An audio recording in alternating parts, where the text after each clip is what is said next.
No Rio de Janeiro, oficiais do Exército cometeram um grave erro e metralharam o carro de Evaldo Rosa dos Santos, que morreu na frente da sua família. Os oficiais já foram presos, estão sendo investigados.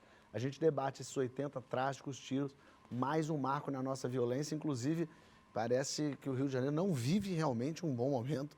E hoje o Rio de Janeiro chora por ele, porque está inundada, a cidade está em alerta vermelho, as chuvas, as enchentes. Mais uma vez o Rio de Janeiro passa por isso. Não tem condições de suportar uma enchente e se não tem essa estrutura, a cidade, que tente ter a estrutura para avisar as pessoas, para não saírem de casa, para ficarem. É que não tem prefeito também, né? Ele está em Orlando, deixa ele, que ele está fazendo compra. Mas não tem o governador. O governador vai virar presidente já, ele está pensando nisso. Mas é uma loucura o que aconteceu. Vamos para falar não da loucura de agora que está acontecendo no Rio, mas que aconteceu ontem. Foram 80 tiros. Não é que foi uma bala perdida, que já é uma loucura. Não. Foi metralhado por... 80 tiros são 80 tiros, né? Não é... A foto do carro... Falam muito de um engano, né? Um engano. Um engano de 80 tiros é complicado. É muito complicado. A foto do carro... E o carro com muita gente... Eu não sei como, na tragédia não foi maior. Porque tinha criança no carro, tinha mulher. É uma loucura isso. Eu acho que esse argumento do engano, ele é muito canalha, sabe? Porque não é um engano.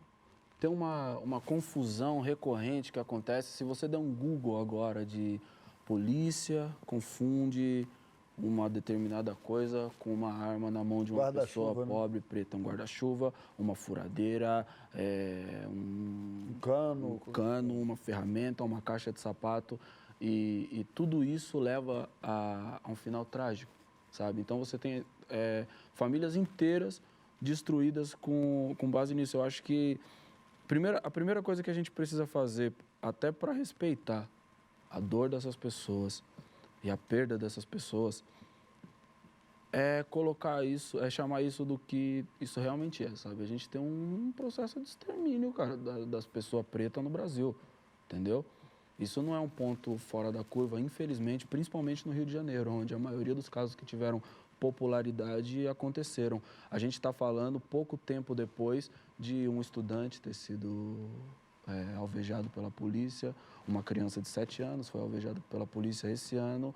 Há algum tempo atrás, 111 tiros num carro com 5 garotos que foram comemorar o seu primeiro salário, e a única coincidência de tudo isso é a polícia com uma arma na mão e um grupo de pessoas de peles escuras, sabe? Do outro lado. E se você entrar agora na internet, é aquilo que a gente estava conversando ali, se você entrar agora na internet, você encontra determinados grupos de pessoas que estão fazendo um esforço, um malabarismo fantástico para tentar, de fato, culpar esse senhor, colocar na mão dele uma arma, uma evidência de um crime que não existia, para justificar essa truculência e esse assassinato cometido pelo Estado brasileiro. Então, a primeira coisa que a gente precisa fazer é reconhecer que, de fato, a gente vive um genocídio, tá ligado?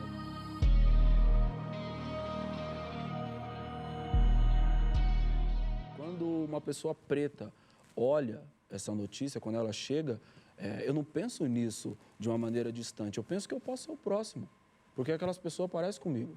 Podia ser o carro da minha família, tá ligado? Eu podia sair e levar minha filha para comer um hambúrguer e posso não voltar.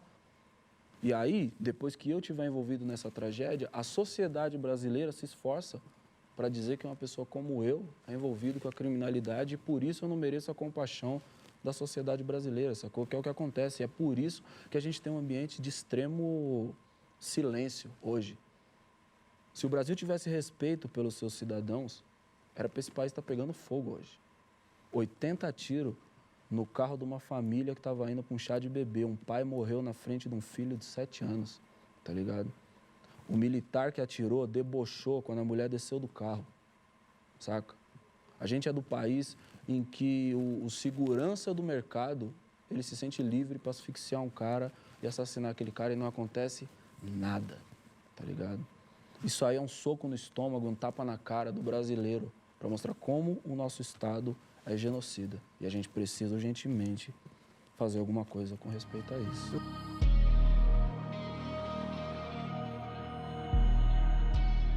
Eu queria saber, cadê a manifestação do governador do Rio de Janeiro São 11 e pouco da noite, até a hora que a gente estava na reunião de pauta, que eu chequei, não vi nenhuma manifestação do governador do Rio de Janeiro. Sim.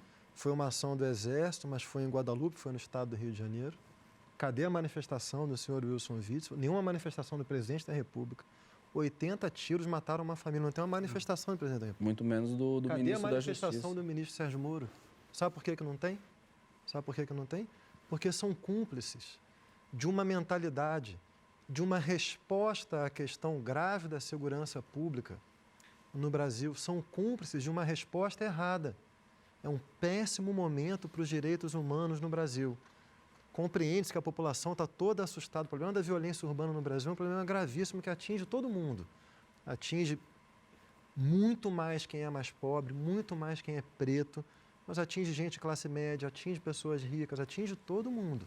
Então, compreende-se a sensação de insegurança, o desespero de tentar alguma solução. Agora, homens públicos responsáveis, dirigentes de instituições, não podem aceitar um comportamento como esse. Isso tem que ser tratado como uma tragédia. É uma tragédia que envolve múltiplos fatores. Ela envolve problemas de planejamento. Esse batalhão é um batalhão que está lotado num lugar que é cercado por um cinturão de tráfico. Essas pessoas que cometeram esse crime provavelmente são também jovens pretos, mal formados, Mal pagos, mal treinados, mal educados. Que estão com medo. Mesma coisa, que estão com medo. Provavelmente também sofrem ali com a violência no local, então tem que reagir, tomar decisões, são dificílimas de tomar em frações de segundo. Agora, tem que ter uma posição institucional Mas é o papel que oriente corretamente. Mas é um papel que o Emicida falou muito bem. Na verdade, é um papel feito muito bem por um Estado que botam pessoas para se matar. É isso. Né? Deixa E a o que polícia... você diz, que eu concordo muito, não se manifestam porque são grandes... exaltam o pensamento da militarização, exaltam a coisa da truculência de que é com arma que se mata, é que liberar a arma porque um cidadão armado é um cidadão protegido. É difícil separar esse acontecimento do que você está falando, de um certo discurso institucional legitimador da violência e da ação policial brutal nesse momento. Ou seja, o que aconteceu hoje está certinho de acordo com esse pensamento que está tentando ser implantado. Então, é isso. A truculência, a violência, o fogo contra fogo, é isso. Eu gosto muito do ponto que o Francisco coloca, porque ele apresenta de uma forma macro também e amplia realmente a dimensão dessa tragédia, porque não é um ponto isolado, não é um ponto fora da curva. A gente tem hordas e mais hordas de pessoas armadas, despreparadas, aumentando a letalidade das nossas ruas. Apavoradas. Porque podem morrer a qualquer momento. Todo mundo pode morrer a qualquer momento. São 15 casos isolados por dia. É isso. Né?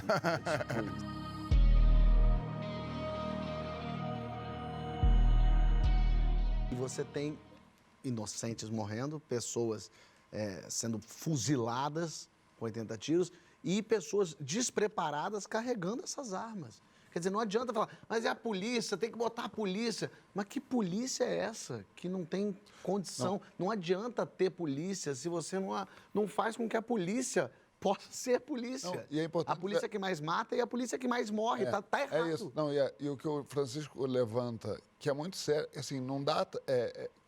só repetindo o que ele falou mesmo. Tem que tomar cuidado também, porque essas pessoas também estão com medo, né? Não é relativizando, não é... Não, longe disso. Cometeram um crime, está errado, precisam pagar. Porém, existe um contexto aí de pessoa, de um Estado falido, de uma polícia falida, de uma polícia... você vê policiais honestos que tentam trabalhar e não conseguem, você vê, claro, no meio de outros desonestos, mas, assim, realmente o sangue está nas mãos dessas pessoas que não estão com a mão na arma. O Chris Rock falou uma coisa muito... Estão ali botando lenha nessa fogueira, né? Tapando um buraco que não dá para ser tapado dessa maneira, né? Sim. O Chris Rock falou uma coisa no stand-up dele que é muito interessante, que ele fala quando a polícia mata um inocente, alguém fala assim, mas é a banda podre, na polícia, ele falou assim, mas tem profissão que não dá para ter banda podre. Não dá para... Caiu um avião, mas é a banda podre dos pilotos. É um pessoal que... Não existe. Tem profissão que não dá para ter a banda... Você não pode aceitar esse argumento. Não, mas é um pessoal da polícia que... Não existe. Tem gente... Não pode, é isso. Não pode ter um piloto kamikaze que é a banda podre dos pilotos. Tem profissão que não dá para ter isso. Ó, essa conversa não terminou. Comentando aqui embaixo, você entra no papo também e curtindo e compartilhando, você chama mais gente para essa conversa. Semana que vem, você que é inscrito no canal já sabe, ele avisa quando um vídeo novo estiver no ar. Quer também? Se inscreve aqui e ativa a notificação que a gente avisa para você.